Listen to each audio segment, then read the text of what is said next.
सुष्मिता अपनी जेठानी शांति के साथ रहती थी। दिखाने को दोनों देवरानी जेठानी एक दूसरे से बहुत प्यार करती थी, लेकिन देवरानी जेठानी के बीच की लड़ाई उन दोनों के अलावा अगर कोई जानता था तो वो थे उनके पति। उन दोनों में हमेशा ही लड़ाई होती रहती थी, कभी खाने को लेकर तो कभी कपड़े को लेकर। ऐसे ही एक दिन सुष्मिता का पति वरुण अपनी पत्नी और अपनी भाभी शांति से कहता है, सुष्मिता भाभी और भैया, मैं सोच रहा था कि इस घर में एक नौकर रख लेते हैं, क्योंकि इस बड़े से घर में मेरी भाभी माँ और मेरी प्यारी पत्नी के अलावा और कोई नहीं रहता। इस घर की सफाई करने में इन दोनों का कितना समय बीत जाता है, ये हमारे लिए खाना कैसे बना पाएंगी। तो मैं सोच रहा हूँ कि इस घर में एक नौकर को ले आता हूँ। वरुण, आइडिया बुरा नहीं है, लेकिन इन दोनों का झगड़ा देखकर मुझे लगता है कि हमें 2 नौकर रखने चाहिए। भैया, इतना बजट कहाँ है कि हम 2 नौकर रख सके। अरे आजकल नौकर कितने महंगे हो गए हैं। ये बात तो है। ठीक है, फिर 1 नौकर रख लेते हैं। हाँ, इस घर में नौकर ले आओ, लेकिन 1 नहीं 2, क्योंकि जो नौकर मेरा काम करेगा, मैं नहीं चाहती कि वही नौकर मेरी जेठानी का भी नौकर बनकर रहे। हाँ, मैं भी नहीं चाहती कि मेरा नौकर तेरा काम करे। हाँ, तो कह दीजिए ना जेठ जी को कि आपके लिए भी नौकर ले आए वो। हाँ, मेरा पति मेरे लिए नौकर तो ले ही आएगा ना, क्यों नहीं लाएगा। इस तरह दोनों के बीच एक बार फिर से झगड़ा हो जाता है। ये देख वरुण और विक्रम उन दोनों की लड़ाई में ना पड़ते हुए अपने अपने काम पर निकल जाते हैं और काम पर जाते जाते दोनों भाई आपस में एक दूसरे से बात करते हैं। भैया, अगर यही हाल रहा तो हम लोगों को कभी भी खाना समय पर नहीं मिलने वाला। हाँ, तुम सही कह रहे हो वरुण, इसलिए आज शाम को ही हमें एक नौकर का बंदोबस्त करना होगा। इस तरह विक्रम और वरुण अपने काम पर चले जाते हैं, तो वहीं दूसरी तरफ सुष्मिता और शांति की बहस होती रहती है। वो दोनों अपनी बहस में इतनी मगन हो जाती हैं कि उन दोनों को पता ही नहीं चलता कि कब समय बीत चुका है। ऐसे ही शाम हो जाती है और शाम के वक्त जब डोरबेल बजती है, सुष्मिता दरवाजा खोलती है। उसके सामने वरुण और विक्रम के साथ एक नौकर दिखता है। उस नौकर को देखकर सुष्मिता वरुण से कहती है, अरे वाह वरुण जी, आप तो आज सुबह नौकर की बात कर रहे थे और देखो शाम को आप नौकर भी ले आए अपने साथ। पति हो तो ऐसा, वरना ना हो। सुष्मिता की बातें सुनकर शांति का गुस्सा 7वें आसमान पर पहुंच जाता है, जिसके बाद वो अपने पति के ऊपर चिल्लाते हुए कहती है, अजी आप क्यों नहीं लेकर आए? आपको दिखाई नहीं देता मैं कितनी थक जाती हूँ। अरे भाग्यवान, इस नौकर को मैं और वरुण हम दोनों ही लाए हैं। श्याम लाल किसी एक की चाकरी नहीं करेगा, बल्कि वो पूरे घर की सेवा करेगा।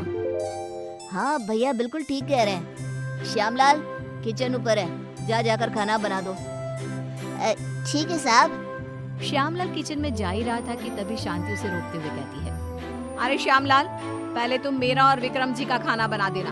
इन दोनों को क्या है, इन दोनों का आराम से बनाते रहना, क्योंकि ये लेट नाइट्स होते हैं। ठीक है मैम साहब। अरे ऐसे कैसे? श्यामलाल, पहले तुम मेरा खाना बनाओगे। बेचारा श्यामलाल उन दोनों की बात में फंस जाता है। वो सर पर हाथ रखकर बैठ जाता है, क्योंकि उसे समझ में ही नहीं आ रहा था कि पहले किसका खाना बनाया जाए। ये देख अब विक्रम श्यामलाल का समय फिक्स कर देता है और अपने समय अनुसार श्यामलाल अपना काम करता है। कुछ दिन तो घर में शांति का माहौल बना रहता है, लेकिन एक दिन श्यामलाल कपड़े धोने के लिए सुष्मिता के पास जाता है और उसे कहता है, बेन साहब, कपड़े धोने के लिए है तो आप मुझे दे दीजिए, मैं अभी आपके कपड़े धो देता हूँ। उसकी बात सुनकर शांति आती है और उसके ऊपर चिल्लाते हुए कहती है, श्यामलाल, तुम पहले मेरे कपड़े धोगे। अगर तुमने मेरे कपड़े नहीं धोए तो मैं तुम्हें नौकरी से निकाल दूंगी। जी, नाम तो आपका शांति है, लेकिन आपके अंदर ना शांति नहीं है बिल्कुल भी। अरे इस समय वो मेरे कपड़े धोएगा। श्यामलाल उन दोनों की बातें सुनकर फिर से एक बार फंस जाता है। दुखी होते हुए कहता है, मेम साहब, आप दोनों ही मुझे अपने कपड़े दे दीजिए, मैं एक साथ कपड़े धो दूंगा। नहीं, हमारे कपड़े एक साथ नहीं धुलेंगे। नहीं, हमारे कपड़े एक साथ नहीं धुलेंगे। उनकी बात सुनकर श्यामलाल बेचारा एक बार फिर कंफ्यूज हो जाता है और वहाँ से मुंह लटकाए नीचे किचन में जाकर काम करने लगता है। ऐसे ही समय बीतने लगता है और एक दिन श्यामलाल शांति के कमरे में कुर्सी पर खड़ा होकर पंखे को रगड़ रगड़ के साफ कर रहा था। ये देख सुष्मिता नौकर के ऊपर चिल्लाते हुए कहती है, श्यामलाल, तुमने आज तक इस तरह से मेरे कमरे की सफाई तो नहीं करी। अरे ऐसी कौन सी मेहरबानी करी है जेठानी जी, जो तुम उनके कमरे की इतने अच्छे से सफाई कर रहे हो। श्यामलाल कुछ बोलता तभी शांति आ जाती है और सुष्मिता को जवाब देते हुए कहती है, देवरानी जी, आप कुछ नहीं बोल सकती क्योंकि अभी आपके कमरे की सफाई का समय नहीं आया है, तो आप मेरे कमरे में आकर अपना लेक्चर मत दो श्यामलाल को। सुष्मिता मुंह बनाते हुए वहां से अपने कमरे में चली जाती है। कुछ समय बाद श्यामलाल सुष्मिता के कमरे की सफाई करने आता है। सुष्मिता श्यामलाल से अपने दरवाजे को भी घिसवाती है और अपने शीशे को भी चमकवाती है।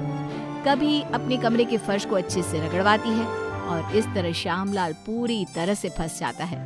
उसे समझ में ही नहीं आ रहा था कि इन दोनों को कैसे संभाला जाए, लेकिन वो बेचारा करता भी क्या, मजबूर था।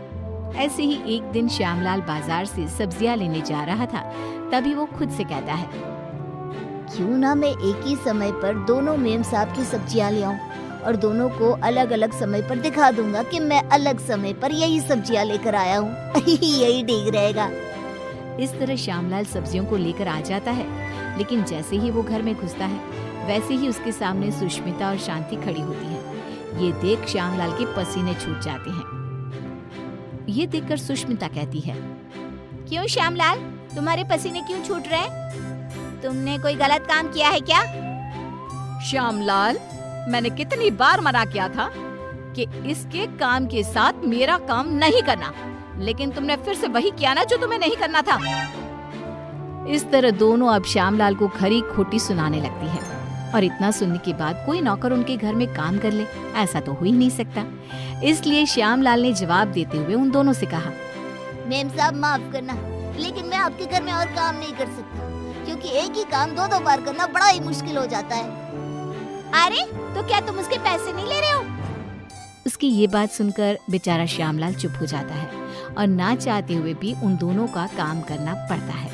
अलग अलग समय पर एक ही काम 2 बार करता हुआ खुद को देख वो बहुत परेशान होता रहता है। परेशान होकर विक्रम और वरुण के पास जाता है और कहता है, साहब, मैं और काम नहीं कर सकता यहाँ। एक ही काम 2 बार करना पड़ता है। अरे एक काम अगर कोई 2 बार करेगा तो परेशानी हो जाएगा ना, इसलिए मैंने अब ठान लिया है कि इतने कम पैसों में मैं नहीं काम करने वाला। अगर आपको काम करवाना है तो आप किसी दूसरे नौकर को ढूंढ लो। मैं तो यही सलाह देना चाहूँगा कि आप दोनों अपनी अपनी पत्नियों के लिए अलग अलग नौकर रखना, वरना उस बेचारे का भी मेरे जैसा ही हाल हो जाएगा। इतना कहकर श्यामलाल उनकी नौकरी उनको ही सौंप कर चला जाता है। इस तरह बेचारे वरुण और विक्रम परेशान हो जाते हैं। कुछ समय बाद उन दोनों की पत्नियां हॉल में आती है और अपने पतियों से कहती है, अरे श्यामलाल कहाँ है? अरे श्यामलाल कहाँ है? दोनों भाई एक दूसरे की तरफ देखते हैं और कहते हैं, वो काम छोड़कर चला गया। तुम दोनों ने उसके नाक में दम कर रखा था। अच्छा, तो हम लोगों ने उसके नाक में दम कर रखा था, तो तुमने उसको निकाल दिया ना? तो अब इस घर का काम तुम लोग ही करोगे। हाँ, मेरी देवरानी बिल्कुल सही कह रही है। अब इस पूरे घर का काम तुम लोगों को ही करना होगा। इतना कहकर दोनों देवरानी जिठानी चली जाती हैं। अब बेचारे वरुण और विक्रम दोनों को ही घर का काम करना पड़ता है। घर की सफाई, कपड़े धोते, बर्तन धोते और खाना बनाने के बाद बेचारे दोनों ऑफिस जाते।